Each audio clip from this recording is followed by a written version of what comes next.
This is a box I spent $700 on, and it's filled with untested digital cameras. And amongst all the goodies in here, we've got a very uncommon and rare camera, and I believe a channel first. We finally got a Leica camera on video. The target value for this box is $1,400, but that's assuming that everything in here is in good working order. And if you've watched any of my prior videos, you know that might not happen, but I'm really crossing my fingers that Leica is working. Let's jump right into this box. I'm gonna go ahead and set the box on the ground. Man, I am super stoked about this box. I think I might save that Leica for number 2. So let's do a different camera first, and then we'll do that Leica. All right, we've got a Canon EOS Rebel T100, which is a fairly recent and one of the later budget Canon DSLR cameras that Canon released. In Europe, this is known as the 4000D. So this is a pretty budget camera with just a flip-up flash. I believe it's 18 megapixel resolution. It's got a fairly inexpensive on-off dial that's built into the mode dial. So instead of having a separate on-off switch, they've budgetized and economized this camera. It comes with this kit 18-55 3 lens, which is an okay lens, if the autofocus is working. And it uses both Canon EF and EFS mount lenses. And it's got an APS-C crop sensor.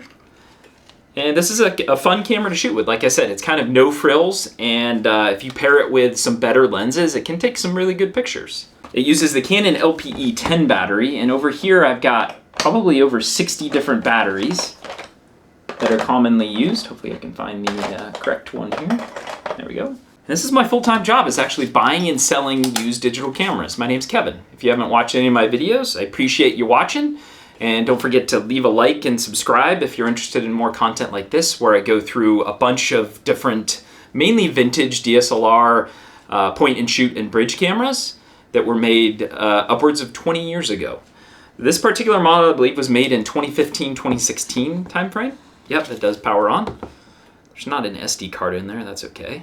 And let's take a look at the glass. The glass looks good, just needs a little bit of cleaning. Got a microfiber cloth there that I'll clean that off with. Let's take a look through the viewfinder and make sure that we don't have any issues with the focus screen. And that generally doesn't affect the actual picture quality, but when a prospective customer of mine is looking through the viewfinder and they see a bunch of dust, that's just something I would want to point out if I were to list this on a website to sell. And everything is checking out good. It appears to be in pretty good cosmetic shape. Because all of these are untested, like I said before, some may be working, some may not. This one I'm pretty confident will work based on its condition and the fact that it's powering on. Yep, flash is firing, it's pretty fast. I'm actually going to take this outside and we'll get a few pictures taken. You can take a look on the screen and see what the pictures taken with this Rebel T100 and the 18-55 kit look like. And if you pair this with like a prime lens, like a 24mm, 50mm, 85mm Canon lens or aftermarket lens, those are really fun to shoot with, great portrait lengths. You can actually do some kind of interesting macro work with this, with like a Canon 100mm lens. So it's not always just about the body. Equally important, in my opinion, are the lenses that you pair with a DSLR camera like this. Value on this, even when it was released, I think it was in the $300-400 MSRP range. Value of this camera, if you pair it with a charger, USB cable, and a memory card, you'd be looking at a value right around $200. And that is a win. Any working camera that we get out of this is going to be a win because it goes to getting towards that target that we're trying to hit. Next up, we've got what we've all been waiting for. We've got a Leica Digilux 2, and this is a camera that I've sold before a few times actually. I made the Leica Digilux, Digilux 2, Digilux 3, and this looks like it might be something like a 4/3 or potentially micro 4/3 camera, but this is not a removable lens. It's a fixed lens camera. This was released in 2003, and at the time it had a pretty whopping MSRP of around $1,700 for this camera. This is a really, really unique and high-end camera when it was released. As you can see, this particular copy is in quite good shape. This is one of the reasons why I went ahead and purchased this lot, was because of this very camera. Now there's no battery, and I didn't have a battery that was compatible for this, so I did go ahead and buy an aftermarket battery, and I've got one of those over here. This is a seller I bought from a number of times in the past. He mainly collects high-end AV gear, and when he comes across interesting looking cameras, he often buys them and then compiles them and sends me a list, and I make an offer, and sometimes he accepts. And this is one of those cases. I don't know if it's working, and he didn't know if it was working, so hoping that it is working. Let's go ahead and put the battery in there. And the on-off button is right here. So it's currently set in AF macro mode. There's also an AF mode. And then if you hit the little button on the side, you're able to adjust and manual focus, which is right there. And it goes up to a 90mm film equivalent focal distance. And we've got aperture right here at the very bottom. So there's 3 different wheels here. And one of the things I've noticed with and shooting in the past with this camera is, given the proximity of these 3 wheels so close to each other, if you're using the viewfinder, if you're taking pictures like this and you can't see the actual lens, it's kind of easy to bump into and adjust one of those when you don't mean to. It's just one of the things that I've noticed with shooting with it. But over time, as you shoot with this camera more and more, you become more familiar with exactly where each of those wheels are. Getting back to turning on the camera, which is an important step, let's go here and turn it on. Yes, does power on, and the LCD appears to be working properly. It's flashing no memory card. This uses regular SD card for memory. Just feels, it's a heavy camera. This camera weighs a pound and a half, which is about 700 grams. So this is not a light camera. It is got some heft in the hand, which I quite like. I know this isn't the latest and the greatest in terms of Leica. This is a 5 megapixel camera that was released 20 years ago. But for me, in more of the vintage camera space, this was a really cool one to get. It does power on. It does appear to be working. Let me go ahead and flip it to autofocus. Make sure everything's working well there. Okay, that looks good. Autofocus is working well. And then another kind of cool thing is this has got a beefy flash. The flash button's right here. So when you hit the flash button, look at this thing. Choo! But one of the things they did on this flash is not only did you have the straightforward flash, but you're actually able to push it down here and create kind of a bounce flash, and it locks into place and it'll actually shoot up into the ceiling. Very unusual design. First camera that I've seen that kind of utilizes that. And it's got a fast wide angle zoom at f2 to 2.4. This is a really fun camera to shoot with, even 20 years after it was made. Another interesting tidbit is that Panasonic actually worked with Leica to develop this camera, and they created their own model, which was the DMC LC1. I think I've sold one of those, maybe 7 or 8 years ago. That's a little even more unusual than this, and it's basically the same with a different body design, a slightly different body design, but otherwise very, very similar, but reduced at a lower price point because it didn't have the Leica badge on it. I'm gonna go ahead and take this camera outside and get a little shooting done with it. Tonight, hopefully. We've been having some great sunsets here in southern Arizona recently, and hope to get out there and get some pictures taken with this. And I'll go ahead and pop those up on the screen as well. Lens glass is good. It's got the hood as well as the lens cap. Quite often this lens cap, it's kind of an unusual design, is missing. So to have that definitely adds a little bit of value as well. Value of the Leica Digilux 2 in really good shape like this one is, with a charger, which I have, and an SD card and cables if you have them, and AV cables. You'd be looking at a value of around $400 on this camera in today's marketplace. And this is a camera that has gone up in value over the last few years. 5 or 6 years ago when I was selling the Digilux 2, it was more in the $200 to $250 price point. So value's definitely gone up a reasonable amount over the last few years. What a awesome camera. Just delighted to finally have a Leica on the channel, and hopefully there's more to come. Let's do this Panasonic. We've got a Panasonic Lumix DMC FZ60, which is a bridge camera with a 24x optical zoom. So this was made just before the DMC FZ70 and FZ80, which are super popular, bigger, up to 50, 60x optical zooms. So this one's a little bit lighter. Also is lighter weight in the hand. So this is a kind of more of a budget-oriented bridge camera model. They use the same battery for a bunch of different bridge cameras, so it makes it a little bit easier to test these. Power's on, and I just popped up the flash. One of the things about this camera is it doesn't have any auto sensing with the eye. So to go from the viewfinder to the LCD, you have to press this button here. I always appreciate the later models. They actually had that available technology-wise at this time. They just didn't put it into this camera. This is in really nice shape. There's a little bit of wear around the lens rim, but the lens glass itself looks good. So that's one of the things I'm always looking at, is looking at visually inspecting as I'm testing these, just to make sure that both the LCD functionality and optically everything is looking good. Because when I sell these cameras in the future, I want to make sure that the customers are getting exactly what they're paying for. I actually just sold one of these a couple weeks ago in the $90, $100 price point. So I'll go ahead and give a value of this FZ60, about $100.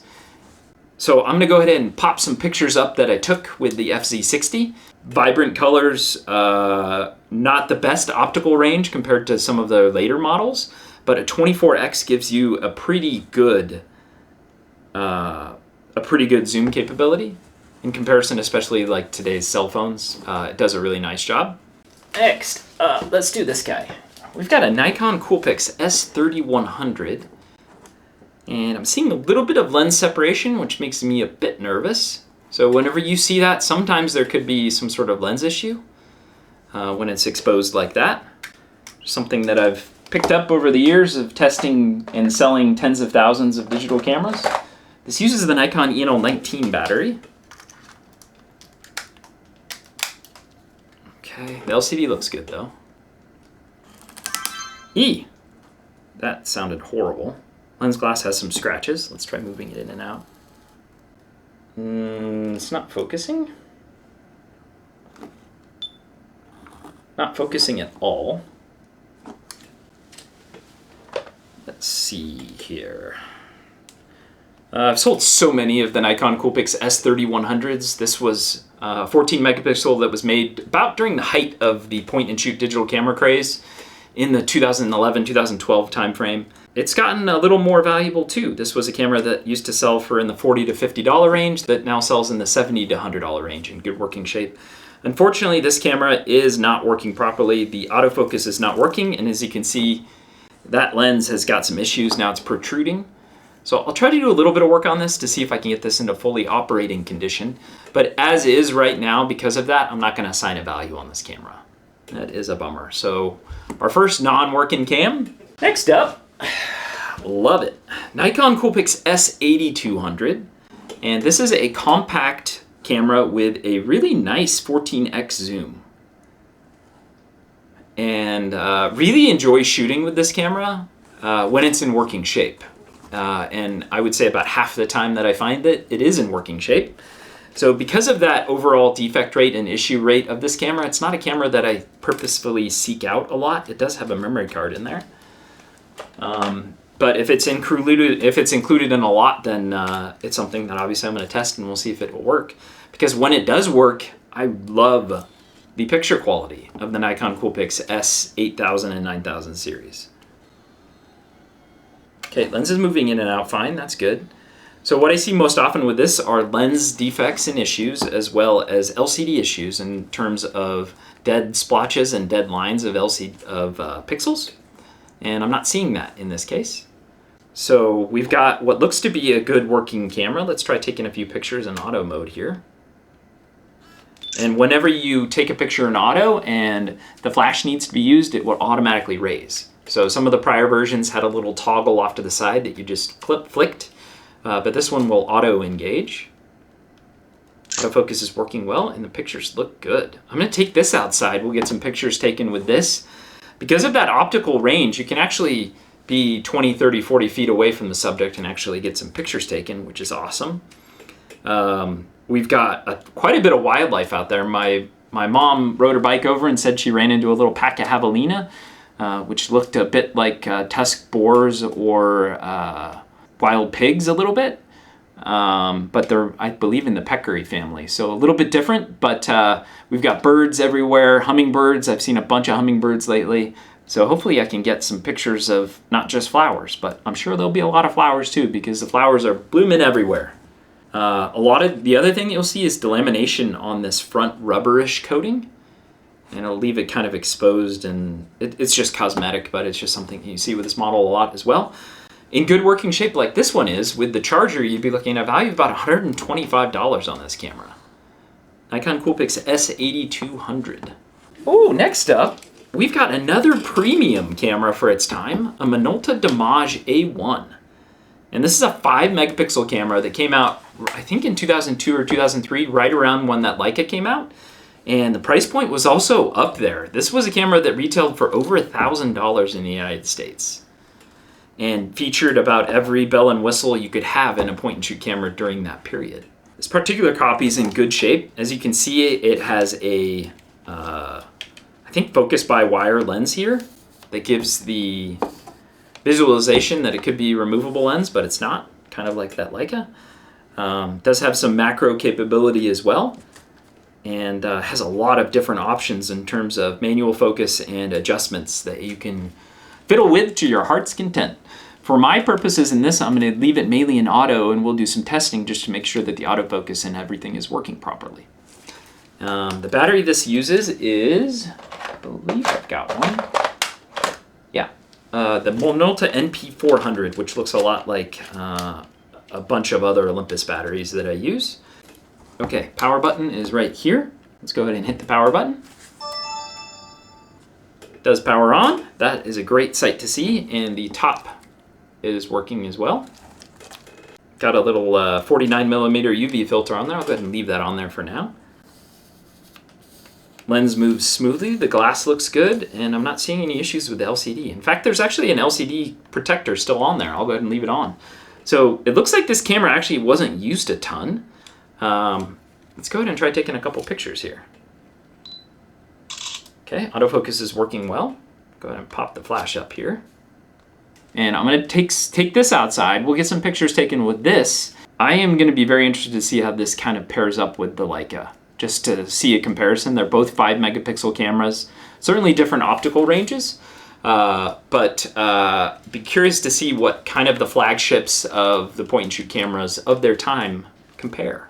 So one of the claim to fames of this particular camera when it was released is the in-body stabilization, where the CCD sensor actually moves on an axis. Very, very vibrant pictures from my experience in shooting this camera in the past. But here's the big difference, value. So despite the fact that this also had an MSRP over $1,000, the value of the Dimage A1 in tested good working condition like this one is only gonna be 50 to 60 bucks. Versus that Leica, which has retained a lot more of its value at around 400. So despite the fact that I think optically, performance-wise, both of these do a really good job, the value of this is way, way lower.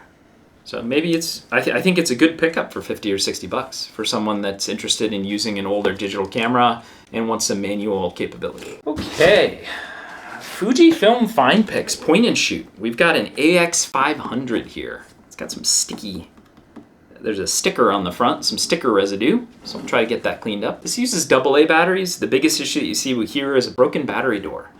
So because it's made out of plastic, oftentimes this will chip around the door and result in a very poor connection. This one actually looks pretty good.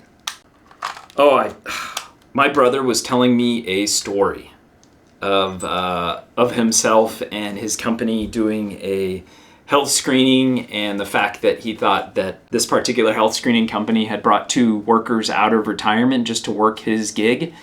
And by the end of it, it sounded like a lot of the employees were either not coming or running in terror and fright after seeing some of their coworkers' bloodied, bandaged arms for where they had poked and prodded with the needle.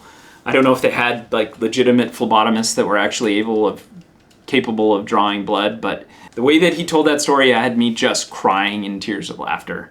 In fact, he said it was so bad that their HR director actually shut down the health screening halfway through because of all of the calamity. Crazy stuff. Makes me kind of happy that I don't have to go into an office every day, actually. It's one of the perks of working from home and doing this. I've been doing this, like I said, for 7 years full time, and still enjoy what I do. So this camera, despite that tackiness on the front, I'll get that cleaned up. That's really easy to do with some cleaning solution that I use. It's kind of like a Gooby Gone type thing where it gets rid of tacky sticker residue and just cleans it up. The value of the AX500 in good working shape is going to be in the $50 range. So not as much as the other ones, but every little thing adds up.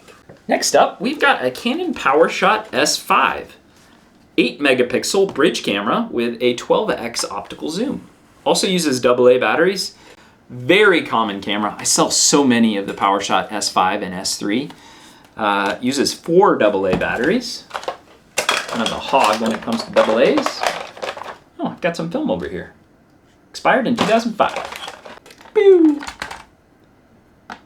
Battery compartment looks good. So commonly you'll see corroded batteries leaving a lot of residue here. Try not to leave your AA batteries in your camera if you can help it, especially for prolonged periods of time, because that will happen. Okay, let's try powering it on.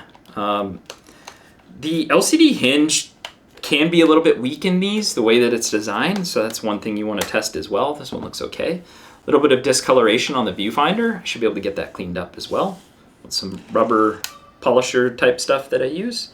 It does power on, and the lens moves out. That all looks good. The flash is manual. It's a pop right here. Let's try taking a couple pictures and see what it looks like. Okay, that looks good. See if we can get the flash to fire. There we go. Okay, flash fires, and the pictures are turning out good. So this camera definitely has some wear to it from general use, but the lens glass looks good, and there's no issues with the battery tray or corrosion. So got another working camera here. The value of this isn't huge, and I think it still takes good pictures. I would put a value of this one in its current condition of around 50 bucks. 5 cameras left. All right, let's do this one. Fujifilm Instax Mini 9. I don't know how this one made it in. Kind of matches the color of my shirt, actually. Camouflage. This is an instant film camera that uses AA batteries, that uses Fujifilm's proprietary film that's sold in like, I think 10 or 12 packs that goes in right here. You just slide it in, you take a picture, and then the picture pops up right here. Don't have any film to test this, but generally if it powers on, you can actually take a picture, and it's kind of like a trial run, if you will. There is some corrosion in here on one of the posts, and we'll see if it powers on. Should be able to get that cleaned up. Most of the time, if it's very light corrosion internally from a battery corroding, you can clean that up with a little bit of vinegar, and it's super easy to do. Okay, let's try turning it on. To turn it on, you just hit this button right here. I didn't hear it power on. And then we'll get a light here and a light flashing on the back. My niece, who actually came and visited us over Christmas, actually got one of these cameras. I gave her one, and she just bought the film for it and used it to take pictures. And I think was pretty pleased with it. There we go. We got that light on right there, and I'll just try taking a picture real quick. No, that's not good. So whenever you take a picture, it should make a noise and engage as if it's pushing the picture out. And it's just flashing 4 orange lights right now. That's bad. So I'll try to do a little more work on this one. The thing is, even in really good working shape, tested with AA batteries, value on this is only like 30, 35 bucks with free shipping.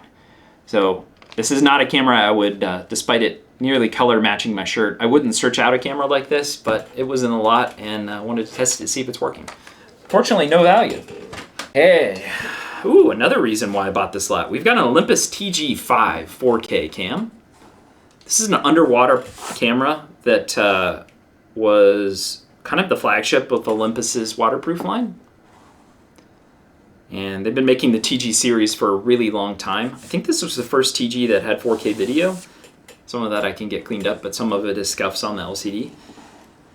And, ooh, that's not good. The zoom toggle is very sticky. and tends to get stuck, it feels like. So let me find a battery for this and we'll see if this camera's working.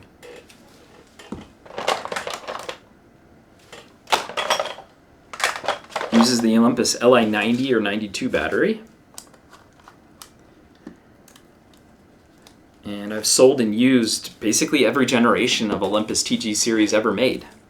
And a lot of them are very similar because they very incrementally made changes throughout the models. But over the last couple models especially, they made basically no changes. So this TG5 is, for all intents and purposes, very, very similar to the most current OM system design waterproof camera. Does power on.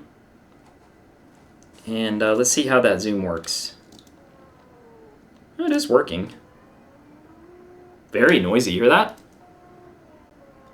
Common, I'm not going to say issue, because even out of the box with brand new Olympuses in the TG series, this is just something that I hear. This is actually a little more noisy than normal though. And that's the kind of noise, lens noise, that could affect the video taken if you're using zoom during video, which I would recommend not doing anyway on a portable camera like this. I tend to leave it in a fixed zoom location, so if you do that, it shouldn't cause any issues. Let's try taking a couple pictures and see what it looks like. Okay, that works. Yeah, flash fires. So this looks good, decent in terms of actual picture quality, so that's good. The other thing I like to do on these is actually take off the ring, this plastic ring that's over the lens, and you just push this little push button down right here, and you can take it off, and we've got what looks like saltwater corrosion on the screws. So that's an indication that this probably was used underwater and wasn't dried and cleaned properly. So that's just something with maintenance that I would try to do if I was an owner of this camera, is do a better job of cleaning it, after, especially after you use it in salt water. It's not that hard, but the original owner obviously didn't do that. So I'll try to get that cleaned up a little bit as well. It's not something you really even see with this on, but it is something that if I couldn't get it off, I would point out to a prospective customer just so they would know. Let's check this other door. So I want to check and test the USB connections on the side just to make sure, because the biggest faulty points with any underwater waterproof camera are going to be the doors. And if they're not secured and locked properly, that's where you can have issues from seawater entering and causing a lot of issues internally. So I'll test those outputs a little bit later. This camera is functioning and in working condition. It's just got a couple things to note. So in super shape with the original box and everything, normally this is going to have a value of $150 to $200 depending on exactly what's included. But in its current shape, tested and in working condition with some of those flaws as noted, I would probably list this in the $100 to $125 range. So that's good that we've at least got maybe not the full value, but some value out of this camera. Okay, next up. Nikon, there's 3 cameras left. This does not look good. We've got a Nikon Coolpix S6100 that appears to have a faulty lens. This uses the Nikon ENL12 battery, very, very common battery. Power it on. Touchscreen's working. Lens is trying to move in and out, but is not working properly. And the lens cover isn't recessing as it should. Let's try moving the lens in and out. No, lens doesn't even move in and out. So even if it was just a lens cover issue, that lens should still be able to move in and out fine, and I would have a way to rectify that lens cover issue. But this particular camera shows a lens error when you try to move it in and out. So unfortunately, no value on this one. In good working shape, this has a value of $125 to $175. It's gone up in value a lot over the last few years. So, bummer. May get a little value in the 4-part section on a website like eBay, but I won't assign a value on this one for now. Dang. 2 cameras left. We've got a Canon Powershot SX160. Very common budget AA powered digital camera. Tends to have a pretty noisy lens, like a lot of the SX line. Got some corrosion in the battery tray. You can see it there. That's a bummer. AA's in. Oh, it just powered on automatically. Okay, well that's good. Didn't even hit the on-off button. Strange. Cosmetically, apart from the AA issue, it actually appears to be quite good. Let's see what the lens does. Some noise. Pretty common for this model. And let's try taking a couple pictures. The flash button is right there. Charging the flash, normally that takes a couple seconds. Once it's charged once, normally the process is quite a bit faster. Here we go. So it takes pictures and appears to be in good working shape. We've just got the AA tray issue, but the door is closing fine, and I'm not seeing any charge-related issues from a connection problem with the AA tray. So pair this with an SD card and a USB cable. It will knock a little bit of value off, and I would disclose that. But value-wise, you'd be looking in the $50 to $60 range on this SX160. The last camera is a Nikon Coolpix S3000 in plum purple.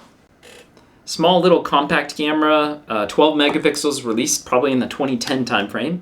Uses a very common battery. Let me see if I can find it over here. And power it on. It does power on. Cosmetic condition looks pretty good, and the lens glass looks great. Like I was saying, a lot of the budget 10, 15, 18-year-old Nikon Coolpixes, not all of them, but some of them, including this one, have gone up in value quite a bit. This was a camera that 8 years ago I would have sold for $30, $35. And now the value of the Nikon Coolpix S3000 is closer to the $100 range in good working shape. And hopefully this one is. The lens appears to be working well. Let's see if the flash fires. Yep. And autofocus is also working well. And the picture turned out good. Buttons are all working. So I try to do testing of all of the parts of the camera throughout this process just to ensure that every piece of it is working. Whenever someone buys from me on a website like eBay, normally they get a 30-day return period. So if there's something that it does cause an issue within that period, they can return it and get a full refund. But I do try to do everything I can to test the things that I'm capable of just to ensure that that return rate is as low as possible and that the end customer ends up having a good experience. So that was a really, really cool box. We had some high-end premium cameras that were released over 20 years ago now. Joy to see a Leica amongst them. Hopefully, like I said, there's more to come. It's just one of those brands that has even non-camera people have heard of, and they have a tendency to look it up and see the value. So they're increasingly hard to find in the wild. But whenever I do, I try to buy it. As always, no matter what camera you're shooting with, get out there, have some fun, make some memories.